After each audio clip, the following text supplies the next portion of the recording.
مخاطب تھی من جناب قاضی احسان احمد صاحب. نعرہ تکبیر، ختم نبوت، تاج و تخت و ختم نبوت، مجاہدین ختم نبوت، علماء دیوبند، نعرہ تکبیر. ماشاءاللہ.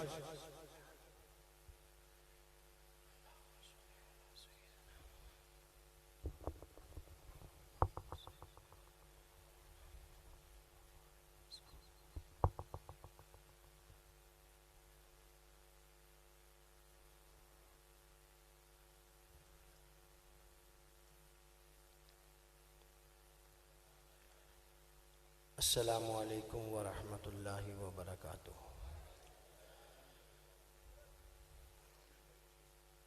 رب اشرح لی صدری ویسر لی امری واحلل عقدۃ من لسانی یفقہوا قولی. رب زدنی علما وارزقنی فہما سبحانک لا علم لنا الا ما علمتنا انک انت العلیم الحکیم. استغفر اللہ ربی من کل ذنب واتوب الیہ. الحمد للہ الذی انزل الکتاب والحکمہ والصلاة والسلام علی رسولہ نبی الرحمہ.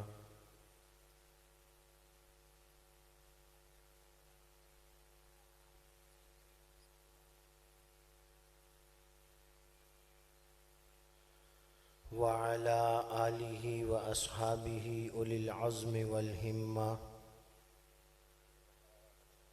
یا رب لک الحمد کما ينبغی لجلال وجہک وعظیم سلطانک.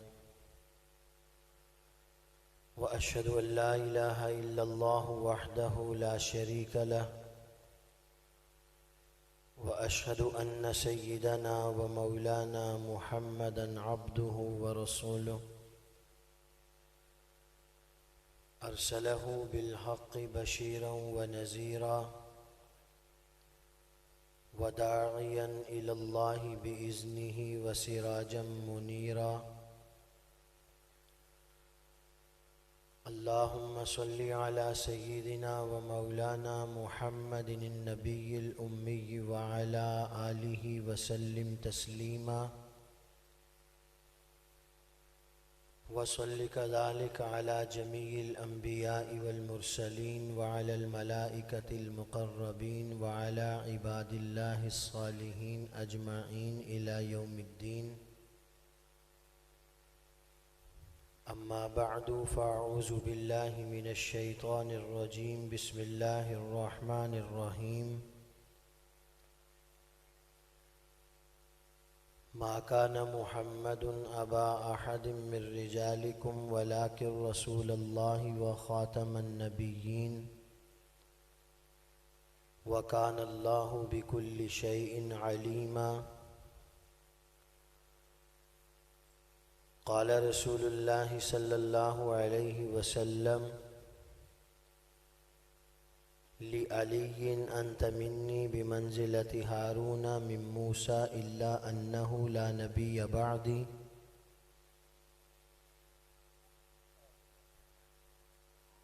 أو كما قال رسول الله صلى الله عليه وسلم. صدق الله العظيم وصدق رسوله النبي الكريم. ونحن على ذلك لمن الشاهدين والشاكرين والحمد لله رب العالمين.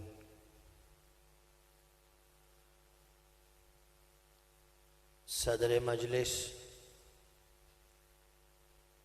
انتہائی واجب الاحترام لائق تکریم حضرات علماء کرام، سامعین محترم، بزرگان ملت، برادران عزیز،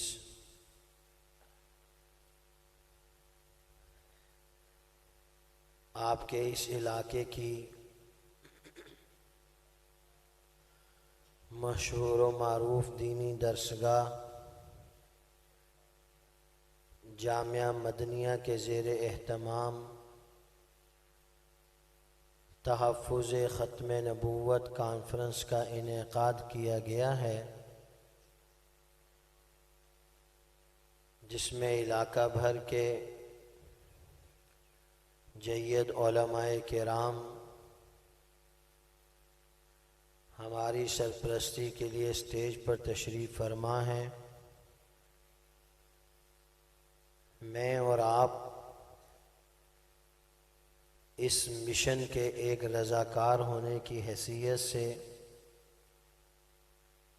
اپنے ان اکابر کے ارشادات و فرمودات کی روشنی میں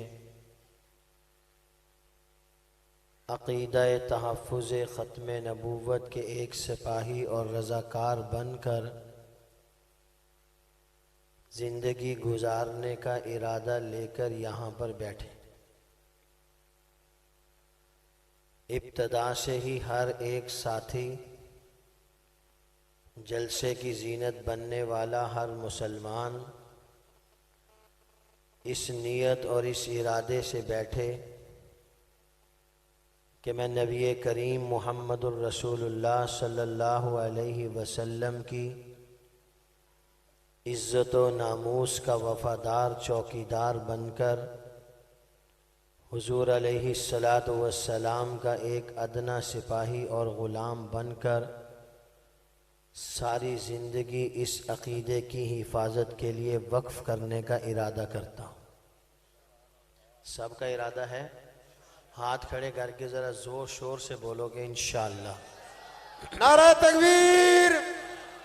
ماشاءاللہ ماشاءاللہ۔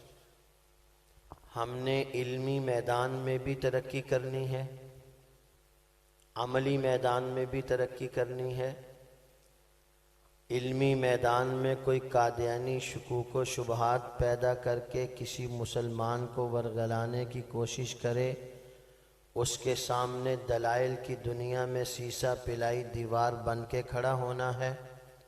اگر کوئی قادیانی میدان میں اتر کر کسی مسلمان کو گمراہ کرنے کی کوشش کرے تو میدان میں اتر کر رسول اللہ صلی اللہ علیہ وسلم کا سپاہی بن کے مسلمان کے ایمان کی حفاظت کرنی ہے۔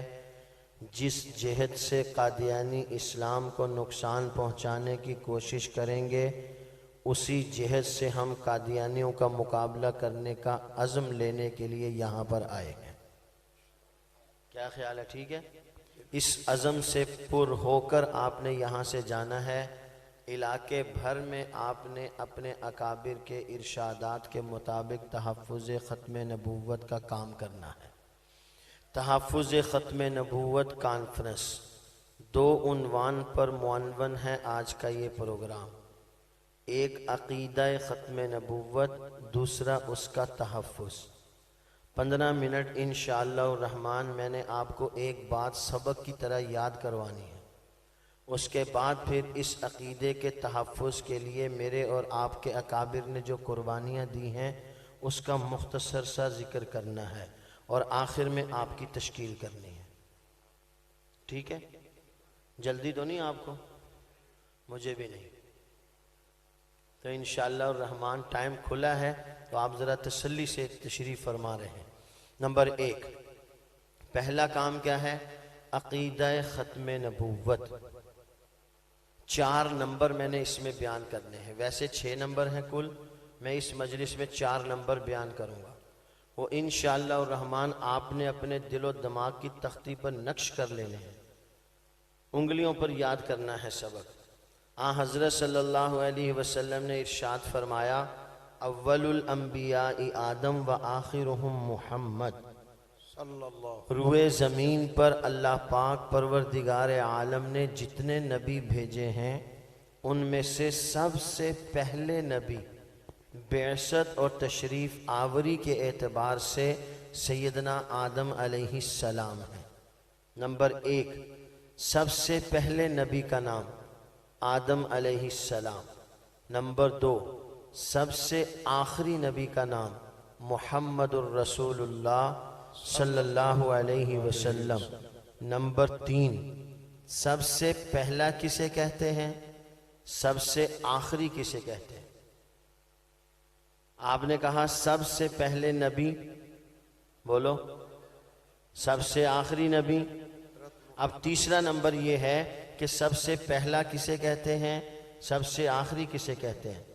تو سب سے پہلا وہ ہوتا ہے جس سے پہلے کوئی نہ ہو، سب سے آخری وہ ہوتا ہے جس کے بعد کوئی نہ ہو۔ مثال کے طور پر قرآن کریم کے 30 پارے ہیں، سب سے پہلے پارے کا نام، سب سے آخری پارے کا نام۔ الف لام میم سب سے پہلا پارا اس لیے ہے کہ اس سے پہلے کوئی اور پارا نہیں ہے۔ عامہ پارا سب سے آخری پارا اس لیے ہے کہ اس کے بعد کوئی اور پارا نہیں ہے۔ قرآن کریم کی کتنی سورتیں ہیں؟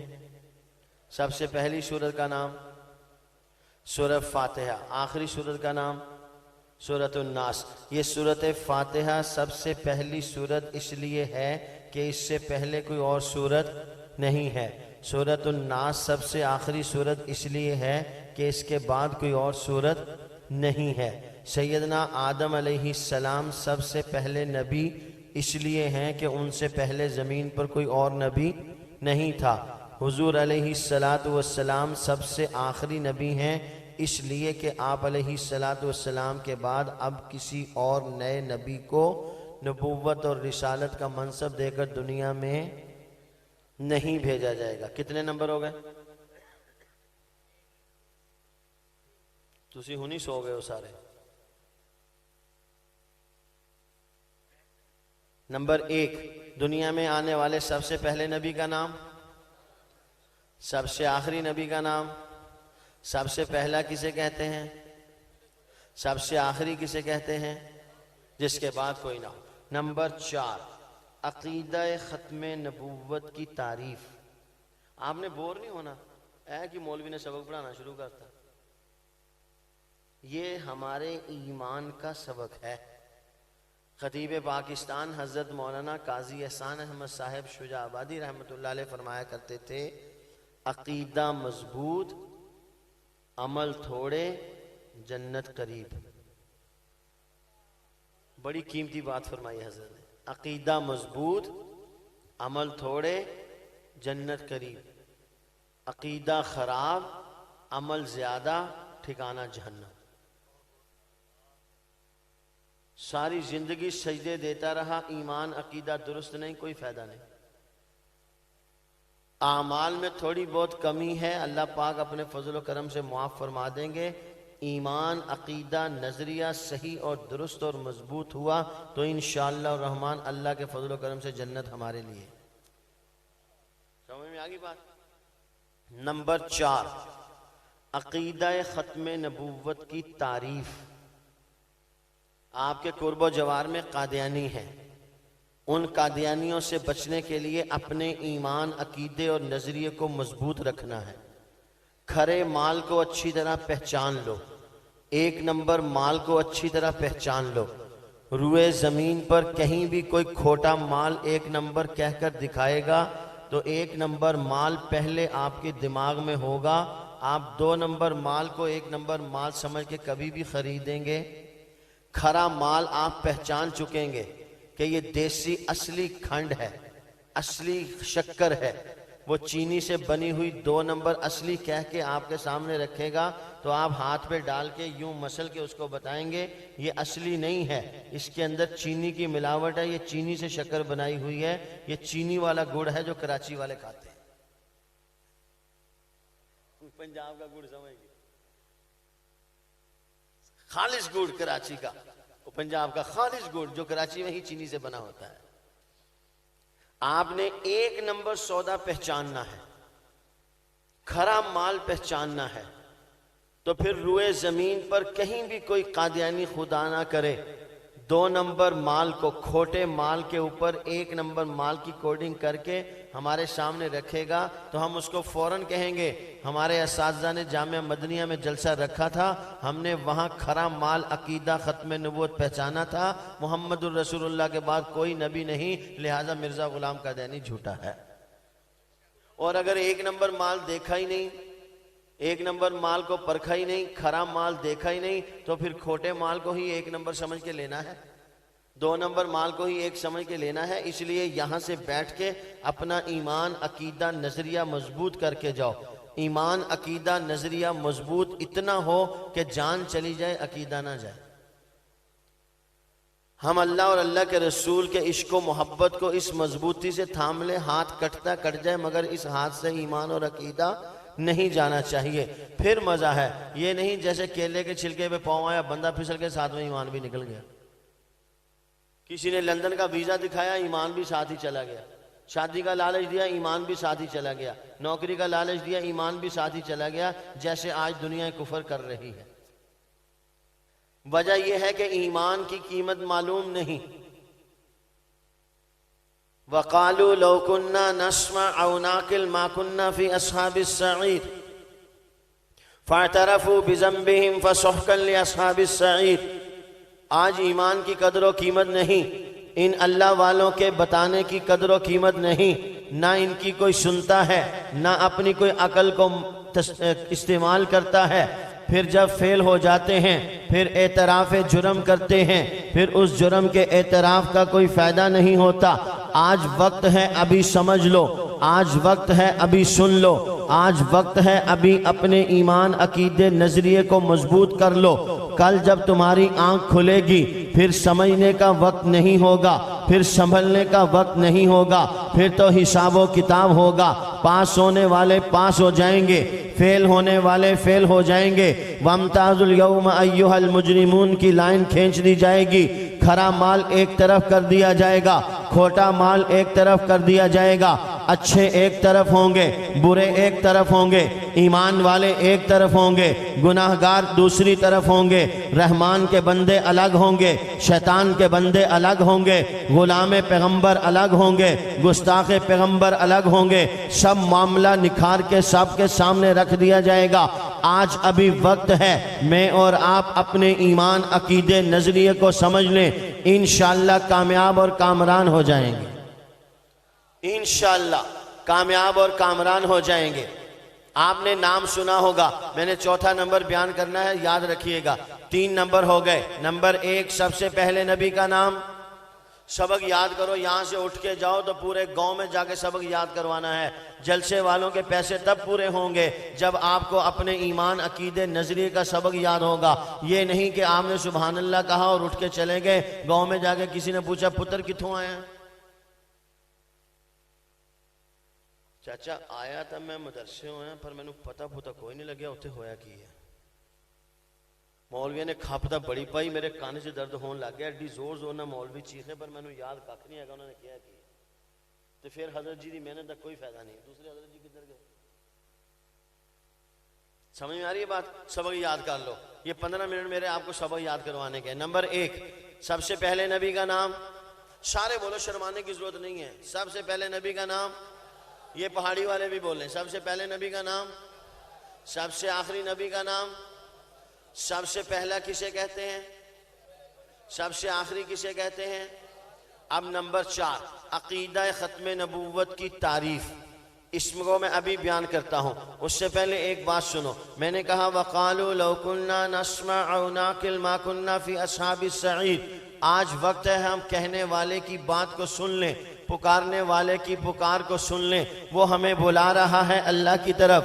ہمیں ایمان یقین عقیدہ نظریہ کمزور ہونے کی وجہ سے اس کی بات سمجھ میں نہیں آتی۔ ہم زمین میں ہل چلاتے ہیں، بیج بوتے ہیں، اس سے غلہ آتا ہے، مال سامنے نظر آتا ہے، ہم یہ کام کرنے کے لیے تیار ہو جاتے ہیں۔ مولوی صاحب کہتے ہیں اپنے بچے کو حافظ بناؤ، اسے قیامت والے دن ایسا تاج پہنایا جائے گا، آپ کو بھی تاج پہنایا جائے گا، سورج سے بھی زیادہ روشنی ہوگی۔ ہم کہتے ہیں مولوی صاحب سانو اینی روشنی دی لوڑ نہیں ہے کہ انہوں حال ہی چلان دیو، اتنی زیادہ روشنی کیا کرنی ہے، ہمیں یقین نہیں آتا۔ میں کہتا ہوں وَقَالُوا لَوْ كُنَّا نَسْمَعُ، وہ بھی کہتے تھے کاش ہم سن لیتے، پکارنے والے کی پکار کو، بلانے والے کے بلانے کو ہم سن لیتے، اپنی عقل کو ہی استعمال کر لیتے۔ ہم نے نہ کسی کی بات کو سنا، نہ ہم نے اپنی عقل کو استعمال کیا۔ آج مجھے آپ کو ان اللہ والوں کی بات پر یقین نہیں آتا، ہمیں دنیا کی ظاہری آنکھ پر یقین آتا ہے، جو یہ آنکھ نفع دیکھتی ہے ہمیں اس میں یقین نظر آتا ہے، جو یہ آنکھ نفع نہیں دیکھتی ہم اس نفع کو ماننے کے لیے تیار نہیں ہوتے۔ تاریخ کے اوراق میں ایک واقعہ لکھا ہے، خلیفہ ہارون رشید کے زمانے میں ایک مجذوب تھا، ایک اللہ والا تھا، دنیا اسے بہلول کے نام سے جانتی ہے۔ ایک دن بادشاہ اپنے محل سے باہر نکلا، بہلول ریت کے ٹیلے پر بیٹھا تھا۔ بادشاہ نے دیکھا کہ یہ مجذوب اللہ والا بیٹھا ہے، بادشاہ بھی نیک سیرت ہوتے تھے، اس نے بھی اس بہلول مجذوب اللہ والے کو دیکھا، جی چاہا اس سے مل لوں۔ بادشاہ اس بہلول مجذوب کے قریب ہوا، بادشاہ نے سلام کیا، اس نے جواب دیا، حال احوال کا تبادلہ ہوا۔ بادشاہ نے کہا بہلول کیا کر رہے ہو؟ بہلول مجذوب بادشاہ سے کہنے لگا، بادشاہ سلامت جنت میں محل بنا رہا ہوں۔ ریت کے ٹیلے پر بیٹھا ہے، بادشاہ سے کہتا ہے جنت میں محل بنا رہا ہوں۔ بادشاہ سلامت کہنے لگے بہلول مجذوب میاں اس محل کی کیا قیمت ہے؟ بہلول کہنے لگا اس محل کی قیمت 1 دینار ہے۔ کتنی؟ 1 دینار۔ بادشاہ نے علیک سلیک کی، مسکرایا اور آگے چلا گیا۔ بادشاہ کے پیچھے خاتون اول زبیدہ آ رہی تھی، خلیفہ ہارون رشید کی اہلیہ۔ اس نے بھی دیکھا استاد جی بیٹھے ہیں، پیر سائیں بیٹھے ہیں، بزرگ بیٹھے ہیں، بہلول بیٹھا ہے، وہ بھی حاضر ہوئی۔ سلام دعا کرنے کے بعد اس نے بھی سوال کیا، حضرت کیا کر رہے ہیں؟ بہلول مجذوب کہنے لگے جنت میں محل بنا رہا ہوں۔ زبیدہ نے پوچھا یہ محل کتنے کا ہے؟ اس نے کہا 1 دینار کا۔ اس نے 1 دینار بہلول کی ہتھیلی پہ رکھا، اجازت چاہی، آگے چلی گئی۔ سیر کرنے کے بعد واپس اپنے محل میں آئے، وقت گزرا، رات شروع ہوئی۔ بہلول مجذوب نے کہا کہ میں محل بنا رہا ہوں جنت میں۔ خلیفہ ہارون رشید اپنے بیڈ پہ جا کے سویا، رات کو اس کو خواب آیا یہ جنت کی سیر کر رہا ہے۔ خلیفہ ہارون رشید جنت کی سیر کر رہا ہے، جنت میں سیر کرتے کرتے گھومتے گھومتے ایک بڑے خوبصورت محل کے سامنے آ کے کھڑا ہوا۔ اس محل پر لکھا ہوا ہے جیسے وہ سامنے جامعہ مدنیہ لکھا ہوا ہے، تسی پہلے کدی نہیں دیکھا؟ ادھر دیکھ، محل کے باہر بھی لکھا ہوا تھا یہ زبیدہ کا محل ہے، یہ زبیدہ کا محل ہے۔ بادشاہ سلامت خلیفہ ہارون رشید نے چاہا کہ چلو اسے اندر جا کے دیکھ کے آتا ہوں۔ اندر جانے لگا، دربان نے روک دیا، یہ خلیفہ ہارون رشید صاحب آپ کو معلوم ہونا چاہیے یہ زبیدہ کا محل ہے اور یہ جنت ہے، یہاں پر وہی جائے گا جس کا محل ہے اور اس کے علاوہ کوئی نہیں جا سکتا۔ خلیفہ ہارون رشید بڑا پریشان ہوا، محل بھی نہیں ملا، بیگم کے نام محل لگا وہ دیکھنے بھی نہیں دیا گیا۔ اب یہ بے چینی اور بے تابی کے عالم میں نیند سے بیدار ہوا، دن چڑھا، اب امور سلطنت میں لگا، دن گزرا، پلٹ کر پھر وہی اپنے معمول کے مطابق سیر کے لیے نکلا۔ بہلول بھی اپنے معمول کے مطابق اپنی دکان بنائے بیٹھا تھا، وہ بھی جنت میں محل بنا رہا تھا۔ خلیفہ ہارون رشید پہنچا، میں اور آپ سارے جانتے ہیں آپ بازار سے ایک سودا دیکھ کر آئیں، سودا انتہائی قیمتی ہو، انتہائی موزوں ہو، انتہائی سستا ہو، ہر حال میں خریدنا چاہیے اس سودے کو، مگر آپ اسے چھوڑ کر آ جائیں اور آ کے بڑے استاد جی کو بتائیں استاد جی میں آ رہا تھا، بڑا قیمتی سستا سودا، بڑا معیاری سودا مل رہا تھا مگر میں نے اسے نہیں خریدا۔ استاد فرماتے ہیں پتر تو کہڑا پہلی دفعہ اتنا کام کیتا، تو اگے بھی کئی سودے اتنے ہی سڑ کے ہیں۔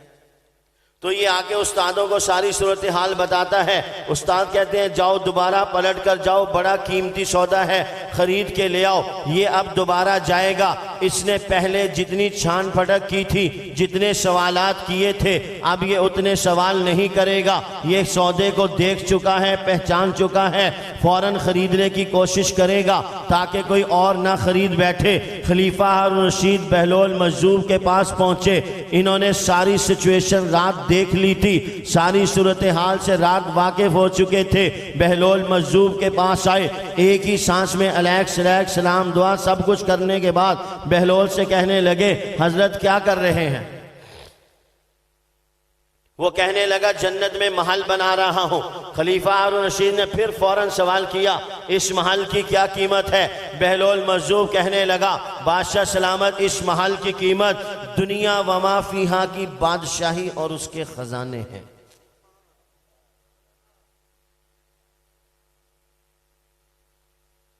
بادشاہ سلامت اس محل کی قیمت دنیا وما فیہا کی بادشاہی اور اس کے خزانے ہیں۔ خلیفہ ہارون رشید کے پاؤں تلے سے تو زمین نکل گئی، اپنی تو بادشاہت ہی بہت چھوٹی سی ہے، اپنے پاس تو ہے ہی کچھ نہیں، یہاں قیمت ہی بڑھ گئی۔ تو خلیفہ صاحب فرمانے لگے بادشاہ سلامت پراپرٹی مہنگی تو ہوتی ہے پر اتنی بھی مہنگی نہیں ہوتی، تو اس تک بہت ہی کم چکتا۔ خلیفہ صاحب فرمانے لگے بہلول مجذوب سے کہ کل ایک دینار تھا، آج دنیا و ما فیہا کی بادشاہی اور اس کے خزانے اس محل کی قیمت بن گئے۔ بہلول مجذوب کہنے لگا بادشاہ سلامت کل سودا بغیر دیکھے تھا، آج سودا دیکھنے کے بعد ہے۔ آپ کو اپنی آنکھ پر یقین تھا، میری بات پر یقین نہیں تھا، رات آپ سارا منظر دیکھ کے آگئے، اب آپ کو سودا سمجھ میں آیا ہے۔ میں بھی آپ کو یہی کہتا ہوں، ہمیں اپنی آنکھ پر یقین ہے، ہمیں قرآن کے پیغام پر یقین نہیں، ہمیں اپنی آنکھ پر یقین ہے، ہمیں نبی کے فرمان پر یقین نہیں، ہمیں اپنی آنکھ پر یقین ہے، ہمیں نبی کے غلاموں کی بات پر یقین نہیں۔ یہ جلسہ اس لیے منعقد کیا گیا ہے، آنکھ جو کچھ بھی دیکھ لے وہ اپنی جگہ ہے، مگر اللہ کا قرآن جو پیغام دے دے میرے دل کی آواز ہے، نبی کا فرمان جو پیغام دے دے وہ میرے ایمان کی آواز ہے، میرے نبی کے غلام ہمیں جس راستے پہ لگا دے وہ ہماری زندگی کا عملی دستور ہے، پھر ہم کامیاب اور کامران ہیں۔ میں نے عرض کیا 4 نمبر عرض کرنے ہیں۔ چوتھا نمبر عقیدہ ختم نبوت کی تعریف، غور سے سنیے، اسے محفوظ کیجئے، اسے یاد کیجئے، اسے اوروں تک پہنچائیے، اس جلسے کا مقصد حاصل ہو جائے گا۔ حضرت محمد الرسول اللہ صلی اللہ علیہ وسلم ہی اللہ تعالیٰ کے آخری نبی ہیں۔ آپ علیہ السلام کے بعد کسی بھی قسم کا کوئی اور نیا نبی دنیا میں نہیں آئے گا۔ اسلامی دنیا میں اسے عقیدہ ختم نبوت کہا جاتا ہے۔ حضرت محمد الرسول اللہ صلی اللہ علیہ وسلم ہی اللہ تعالیٰ کے آخری نبی ہیں۔ آپ صلی اللہ علیہ وسلم کے بعد کسی قسم کا، ادھر میری طرف دیکھو، حضرت صلی اللہ علیہ وسلم کے بعد کسی قسم کا نہ ذلی نبی آ سکتا ہے، نہ بروزی نبی آ سکتا ہے، نہ امتی نبی آ سکتا ہے، نہ غیر تشریعی نبی آ سکتا ہے، نہ تشریعی نبی آ سکتا ہے۔ یہ ذلی، بروزی، امتی، غیر تشریعی کی من گھڑت اصطلاحیں ہندوستان کی سرزمین پر پیدا ہونے والے جھوٹے مدعی نبوت مرزا غلام قادیانی نے گھڑی۔ اس مرزا غلام قادیانی کی زندگی کے 3 دور ہیں۔ پہلا دور 1840 سے لے کر 1880 تک ہے، دوسرا دور 1881 سے لے کے سن 1900 تک ہے، تیسرا دور سن 1901 سے لے کے سن 1908 تک ہے۔ پہلا دور مرزا غلام قادیانی کی زندگی کا ابتدائی دور تھا، جس نے اس میں 4 جماعتیں پڑھی، جس میں اس نے اور دیگر کام کیے، وہ تفصیلات اپنی جگہ پر ہیں۔ دوسرا دور 1880 کے بعد شروع ہوتا ہے۔ اس دور میں مرزا غلام قادیانی نے مختلف قسم کے سینکڑوں دعاوی کیے، کبھی اپنے آپ کو مناظر اسلام کہا، کبھی اپنے آپ کو مامور من اللہ کہا، کبھی اپنے آپ کو مجدد کہا، کبھی اپنے آپ کو مسیح مسیح کہا، کبھی اپنے آپ کو مسیح موعود کہا۔ بالآخر سن 1901 میں مرزا غلام قادیانی نے مستقل صاحب شریعت رسول ہونے کا دعویٰ کیا۔ مرزا غلام قادیانی نے بالترتیب تدریجی طور پر نبوت کا دعویٰ کیا۔ علماء تشریف فرما ہیں، ان علماء کی موجودگی میں گلشن بخاری کا رضاکار آپ کی خدمت میں عرض کرتا ہے، کم و بیش 1,24,000 نبیوں کی نبوت تدریجی نہیں ہے۔ یاد رکھیے نبی تدریجن نبوت کا دعویٰ نہیں کرتا، اعلان نبوت نہیں کرتا۔ نبی پیدائشی طور پر اللہ کی طرف سے نبی ہوتا ہے، اپنی مدت مقررہ پر وہ اللہ کا نبی اعلان نبوت کرتا ہے۔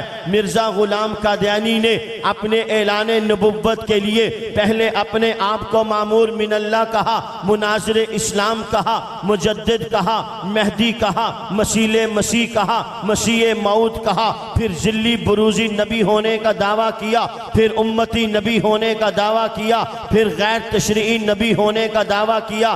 سن 1901 میں ایک غلطی کا ازالہ کتاب شائع کی۔ اس کتاب کے اندر مرزا غلام قادیانی نے قادیانیوں کی طرف سے جو ایک غلطی ہوتی تھی اس غلطی کو ختم کر کے اپنے دعوی نبوت اور رسالت کو دہرایا۔ اپنے ذہنوں میں اس کتاب کے نام کو محفوظ رکھیے، مرزا غلام قادیانی کی کتاب ایک غلطی کا ازالہ، چھوٹا سا رسالہ اور پمفلٹ ہے جو مرزا غلام قادیانی کے شیطانی الہامات کے مجموعہ روحانی خزائن کی جلد نمبر 18 کے اندر درج کیا گیا ہے۔ چند ایک صفات پر مشتمل یہ مختصر سا رسالہ ہے، نام اس کا ایک غلطی کا ازالہ ہے۔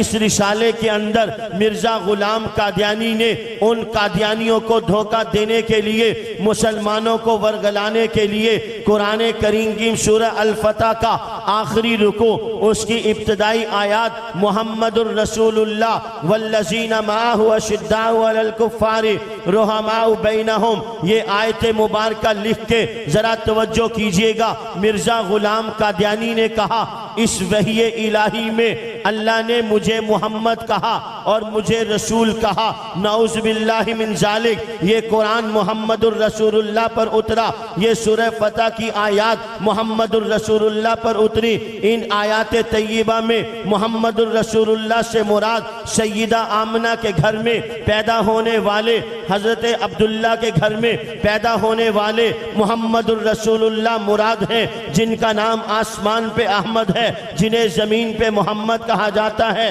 اللہ کے نبی نے فرمایا ان لی اسماء، انا محمد، انا احمد، انا الماہی، انا الحاشر، انا العاقب الذی لیس بعدہ نبی۔ میرا یہ وہ نبی ہے جس کے آسمان پر نام احمد ہے، زمین پہ نام محمد ہے۔ آپ بھی ذرا غور کیجئے، نام تو ایک رکھا جاتا ہے، زیادہ سے زیادہ 2 نام رکھ دیے جاتے ہیں، ایک نان کے رکھ دیتے ہیں، ایک داد کے رکھ دیتے ہیں، مگر اللہ کے نبی نے کہا میرے اللہ نے کئی نام رکھے ہیں۔ ذہن میں بات آتی ہے نام ایک ہوتا ہے یا زیادہ سے زیادہ 2 ہوتے ہیں، مگر اللہ کے نبی فرماتے ہیں میرے کئی نام ہیں۔ تو بات سمجھ میں آئی۔ کبھی آپ نے ماں کو دیکھا وہ اپنے بیٹے کو گود میں بٹھا کے پیار کرتی ہے، کبھی اسے کہتی ہے میرا لڈو، کبھی کہتی ہے میرا مکھن، کبھی کہتی ہے میرا چاند، کبھی میرے جگر کا ٹکڑا۔ نہ جانے اس ماں کو اپنے بیٹے سے کتنی محبت ہے، اس کی محبت میں نام بدل بدل کے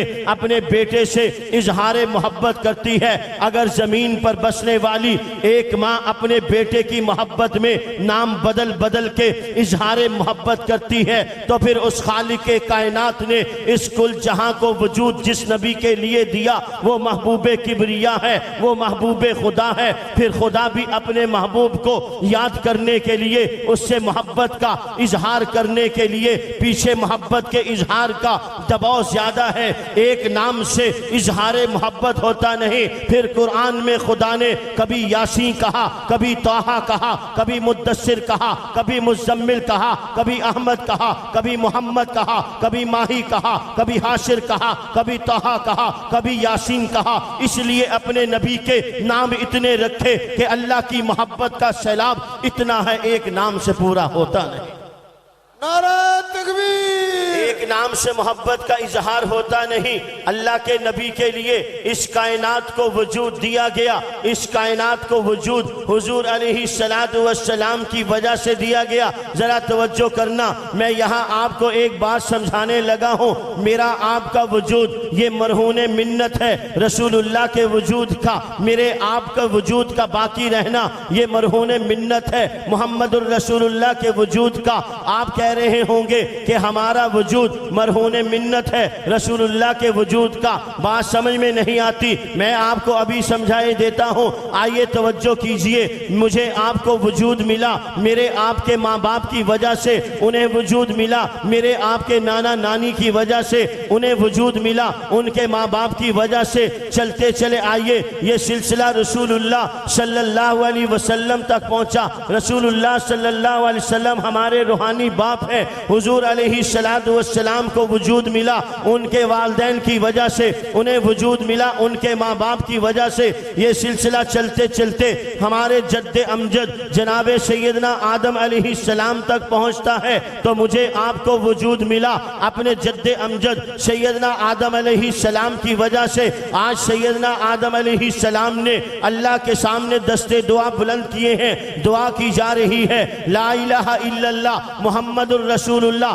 عرش پر لکھا ہوا پایا سیدنا آدم علیہ السلام نے لا الہ الا اللہ محمد الرسول اللہ محمد الرسول اللہ کا واسطہ دے کر سیدنا آدم نے بارگاہ الہی میں دستے دعا بلند کیے۔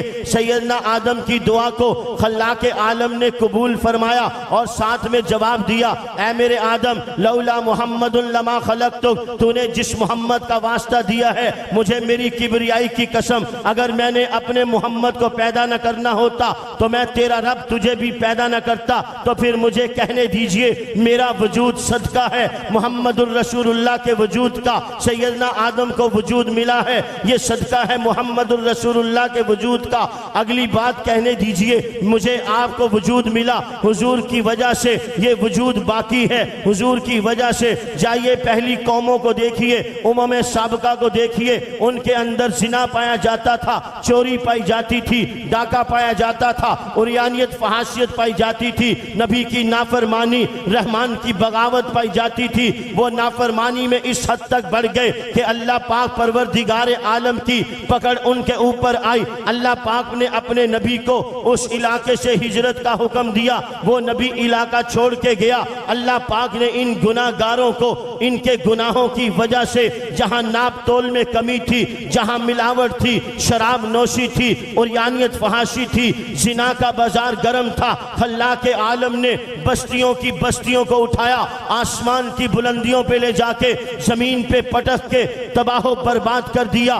آج ابو جہل پیغمبر خدا محمد مصطفیٰ احمد مجتبیٰ امام الانبیاء خاتم النبیین سید الاولین والآخرین آسمان نبوت کے نیر اعظم محمد الرسول اللہ صلی اللہ علیہ وسلم سے کہتا ہے، آپ بھی ہمارے لیے ہاتھ اٹھائیے، دعا کیجئے، اللہ سے عذاب طلب کیجئے جیسا عذاب پہلی قوموں پر آیا۔ ذرا توجہ رہے، پہلی قوموں میں جو گناہ پائے جاتے تھے وہ سارے کے سارے گناہ اس قوم میں بھی پائے جاتے ہیں۔ اگر وہاں ناپ تول میں کمی تھی یہاں بھی ناپ تول میں کمی ہے، اگر وہاں عریانیت فحاشیت تھی یہاں بھی عریانیت فحاشیت ہے، اگر وہاں شراب نوشی تھی یہاں بھی شراب نوشی ہے، وہاں بھی نبی کی نافرمانی تھی یہاں بھی نبی کی نافرمانی ہے، وہاں بھی رب کی توحید کا انکار تھا یہاں بھی رب کی توحید کا انکار ہو رہا ہے۔ سارے گناہ جو وہاں پائے جاتے تھے یہاں بھی پائے جا رہے ہیں۔ ان گناہوں کی وجہ سے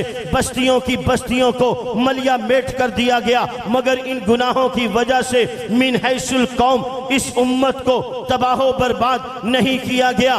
وجہ فرق کیا ہے؟ ابو جہل مطالبہ بھی کر رہا ہے عذاب نازل ہونے کے لیے اللہ سے دعا کیجئے۔ اللہ نے عذاب کی بجائے سیدنا جبرائیل کو بھیجا، جاؤ میرے محبوب پر وحی لے کر جاؤ اور بتاؤ ابو جہل کو جواب دو اس کا کہ عذاب نازل نہیں ہو رہا۔ جس رب نے پہلی قوموں پر عذاب نازل کیا تھا وہ رب اب بھی عذاب نازل کرنے پر قادر ہے، مگر عذاب نازل نہیں کر رہا۔ قرآن کہتا ہے وَمَا كَانَ اللَّهُ لِيُعَذِّبَهُمْ وَأَنْتَ فِيهِمْ، ہمارے لیے عذاب نازل کرنا مشکل نہیں ہے، عذاب نازل نہیں ہو رہا، اس کی وجہ یہ ہے ہمارا محبوب محمد تمہارے درمیان میں موجود۔ سبحان اللہ، نعرہ تکبیر، تاج و تخت و ختم نبوت، تاج و تخت و ختم نبوت، نعرہ تکبیر۔ بہتر ہے تسی نعرہ نہ ہی لاؤ تو چنگا ہے، کی خیال ہے؟ جے نعرہ لانا ہے تو پھر چاچی سونے جواب تو دیو نعرہ تکبیر۔ چاچا جی بس کرو۔ تسی سنی جاؤ تو بڑی گل ہے. کتنے نمبر ہو گئے؟ کون کون سے؟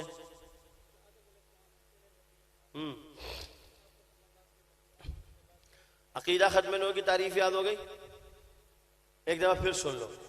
حضرت محمد الرسول اللہ صلی اللہ علیہ وسلم ہی اللہ تعالیٰ کے آخری نبی ہیں. یہ ہی ایسے سانس لینے کے لیے نہیں کہا، ایک ایک لفظ سونے کی تول کے الحمدللہ آپ کے سامنے رکھا ہے.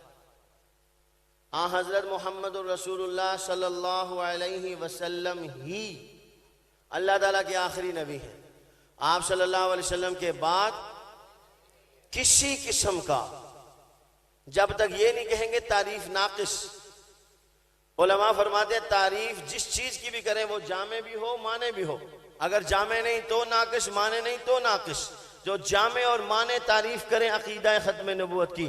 حضرت محمد الرسول اللہ صلی اللہ علیہ وسلم ہی اللہ کے آخری نبی ہیں.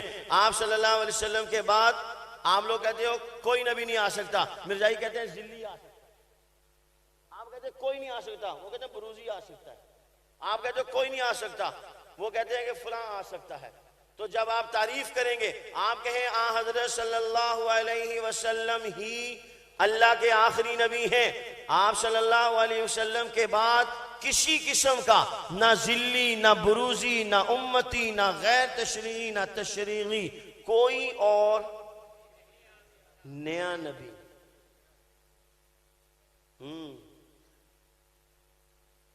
نیا نبی کوئی اور نیا نبی دنیا میں. نیا کیوں کہا؟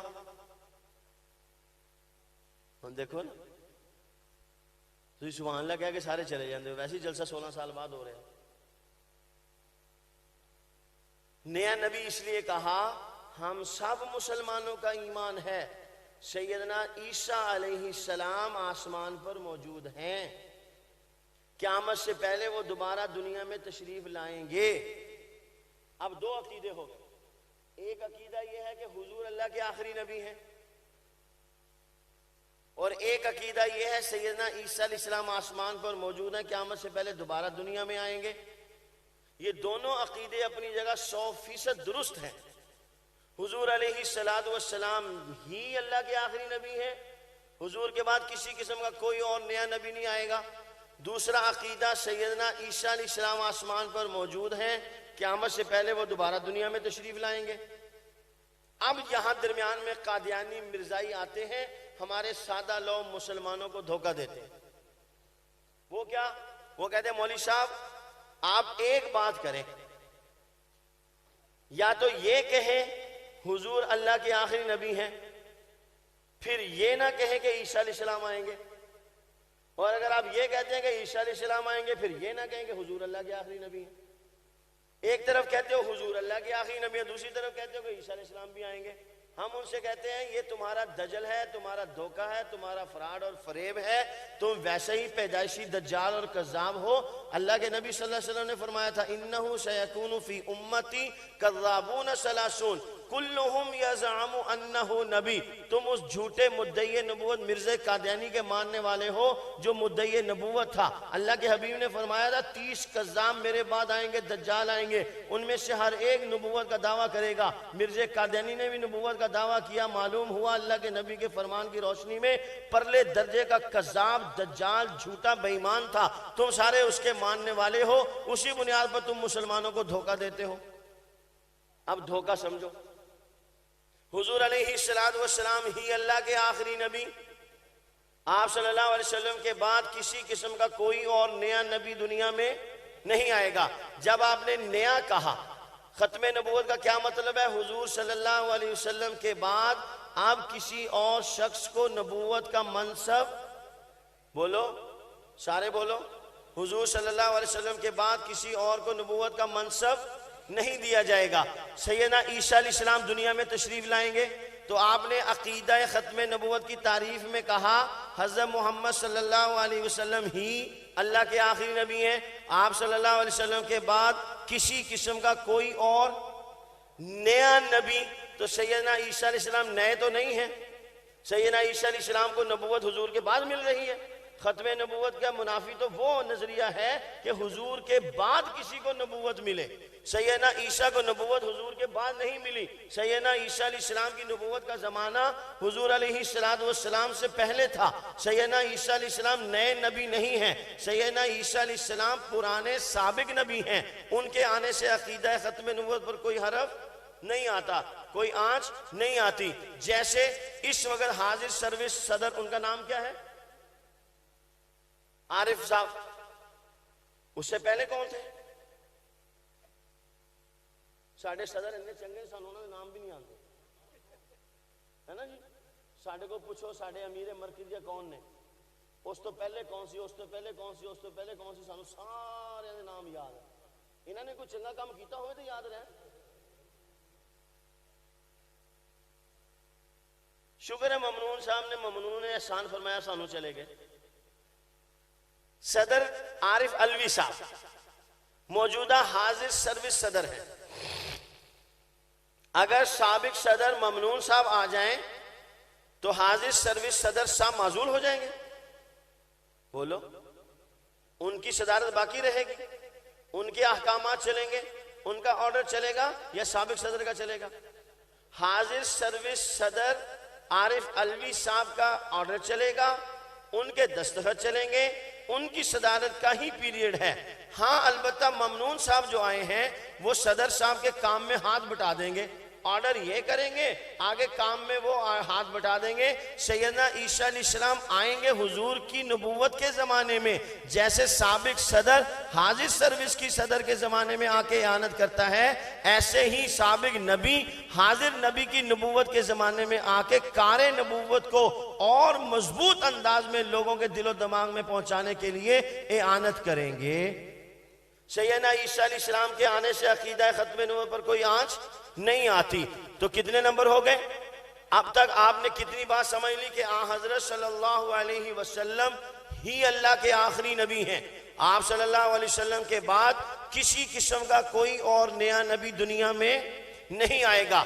اسے اسلامی دنیا میں عقیدہ ختم نبوت کہا جاتا ہے. ادھر دیکھو, اس عقیدے کے لیے قرآن کریم کی کم و بیش 100 آیات طیبہ, 200 سے زائد احادیث طیبہ, صحابہ کرام رضوان اللہ علیہ مجمعین کا خلافت صدیقی میں سب سے پہلا اجماع عقیدہ ختم نبوت کے تحفظ پر, جھوٹے مدعی نبوت مسیلمہ کذاب کے خلاف اعلان جہاد پر, حضور علیہ السلام کا آخری آرڈر جھوٹے مدعی نبوت اسود عنسی کے خلاف حضرت فیروز دہلوی کی تشکیل, سیدنا ابو بکر صدیق کا خلافت صدیقی میں سب سے پہلا آرڈر.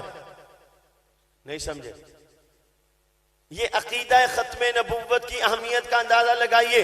حضور علیہ السلام جس کام پر اپنے کام کا اختتام فرما رہے ہیں, جھوٹے مدعی نبوت اسود عنسی کے کلا کما کرنے کے لیے حضرت فیروز دہلوی کو بھیجا. سیدنا ابو بکر صدیق اسی کام سے ابتدا کر رہے ہیں. مسیلمہ کذاب کی سرکوبی ہو رہی ہے, یہاں کام کا اختتام ہو رہا ہے. اسود کی سرکوبی پر وہاں کام کا آغاز ہو رہا ہے. مسیلمہ کی سرکوبی پر حضور علیہ السلام نے جھوٹے مدعی نبوت اسود کے کلا کما کرنے کے لیے حضرت فیروز دہلوی کو بھیجا. سیدنا ابو بکر صدیق نے حضرت اکرمہ کو بھیجا, پھر حضرت شرحبیل کو بھیجا, پھر حضرت خالد بن ولید رضی اللہ تعالی عنہ کو بھیجا. پھر یمامہ کے میدان میں حضور علیہ السلام کا سارا راس المال اکٹھا کر کے جھوٹے مدعی نبوت مسیلمہ کذاب کے خلاف یمامہ کے میدان میں اتار دیا گیا. جائیے تاریخ کی کتابیں اٹھائیے, اسلام کی ترویج اور اشاعت کے لیے 100 سے زائد جنگیں لڑی گئیں. ان 100 سے زائد جنگوں میں 259 اصحاب پیغمبر نے جام شہادت نوش کیا.